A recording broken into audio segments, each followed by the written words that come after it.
ఆహ్వానితులకు, నాయకులకు, మీడియా మిత్రులకు, ఇక్కడ విచ్చేసినటువంటి ఆహ్వానితులకు, అలాగే ఇక్కడ పనిచేస్తున్నటువంటి కార్మికులకు, ప్రతి ఒక్కరికి నా హృదయపూర్వక నమస్కారాలు. ఈ ప్లేసు మీ అందరికంటే నాకు ముందు తెలుసు. 2000 సంవత్సరంలో రామ్దేవ్ ఇది ప్రారంభించినప్పుడు ఇక్కడ కొన్ని మొక్కలు పాంప్లెట్ వేసి మా ఇంటికి తీసుకొచ్చి, మీరు ఇల్లు కడుతున్నారు, ఏదైనా ఉపయోగపడుతుందో చూడండి అంటే వెంటనే ఎంత ముచ్చటేసిందంటే, ఎప్పుడో విదేశాలకు వెళ్ళినప్పుడు ఇలాంటి మొక్కలు, ఇలాంటి కళాకృతులు, ఇలాంటి అద్భుతమైనటువంటి సజీవ శిల్పాలు జీవం ఉన్నటువంటి ఇలాంటివి చూస్తుంటే ఇలాంటివి మనం తీసుకెళ్ళిపోతే బాగుండే, వాడ షిప్లో తీసుకెళ్తే బాగుండే అంత టెంప్ట్ అయ్యేవాడిని. అలాంటిది ఇక్కడ హైదరాబాదులో ఈ శివారుల్లో ఒకటి లభిస్తుందంటే కనుక చాలా ఆనందంగా ఉంటుంది. రామ్దేవ్ ఫస్ట్ ఆఫ్ ఆల్ నేను కూర్చున్న చోట బయట కనపడకుండా నాకు ఏదైనా ఫెన్సింగ్ లాగా ఉండాలి, అలాంటి గుబురుగా ఉండకూడదు అంటే అక్కడ చక్కగా కొమ్మల్ని ఒక ఫెన్సింగ్ లాగా అల్లి పైన మాత్రం గ్రీన్ ఉండేలాగా పెద్ద స్క్రీన్ చేశాడు. అది ఇప్పుడు చూస్తుంటే కనుక ఎంత బాగుంటుందంటే బయట నుంచి చూసేవాళ్ళకి నేను జైల్లో ఉన్నట్టు ఉంటుంది, అన్ని కటకటాల్లాగా ఉంటుంది.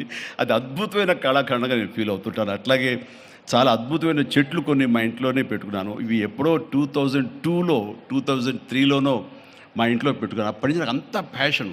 ఆ తర్వాత ప్రతి క్షణం ఈయన ఎదుగుదలను చూస్తూ వచ్చాను.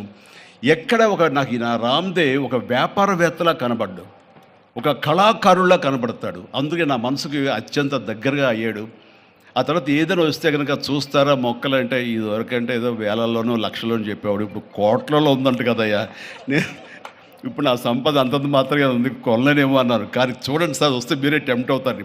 ఇప్పుడు గౌరవ ముఖ్యమంత్రి గారితో పాటు అన్నీ వీక్షిస్తుంటే ఎంత టెంప్టింగ్ ఉందంటే, ఇవన్నీ మన ఇంట్లో పెట్టేసుకుంటే ఎంత బాగుంటుంది అనిపిస్తుంది. అంత అందంగా దీనికి కావాల్సిందని వ్యాపార దృక్పథం కాదు, కళా హృదయం ఉండాలి.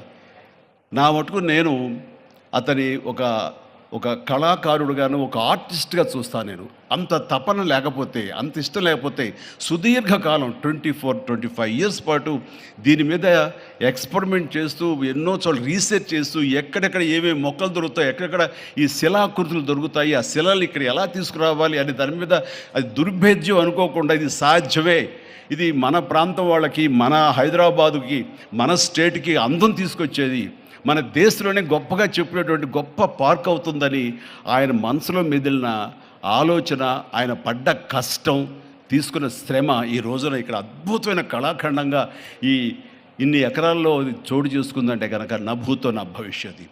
ఎవరైనా సరే అంత డబ్బులు ఉంటే కనుక ఏం వ్యాపారం చేద్దాం, ఇంత స్థలం ఉంది కదా, దీన్ని ఎలా రియల్ ఎస్టేట్ చేద్దాం, దీన్ని ఏదో గవర్నమెంట్ వాళ్ళ మన్నలతో వాళ్ళ పర్మిషన్లతో తీసేసుకుని అక్కడ మనం మల్టీ స్టోరీ పెట్టుకుంటే ఆయన జీవితం కాదు కదా, తరతరాలు కూడా నిలిచిపోతాడు. అలా కాకుండా ఆయన కేవలం ఒక లోపల ప్యాషన్, చిన్నప్పటి నుంచి కాలేజీ రోజులో చదివే దగ్గర నుంచి, ఆర్ట్ కాలేజీలో చదువుతున్న దగ్గర నుంచి కూడా ఆయన మదిలో ఉన్నటువంటి ఆయన బ్రెయిన్ చైల్డ్, అలాంటి దాన్ని ఈ రోజున ఈ రూపం తీసుకొచ్చారంటే ప్రతి క్షణం, ప్రతి కార్నర్ ముఖ్యమంత్రి గారు చూసి ఎంత ముచ్చటపడిపోతున్నారంటే అంత ఇంత కాదు.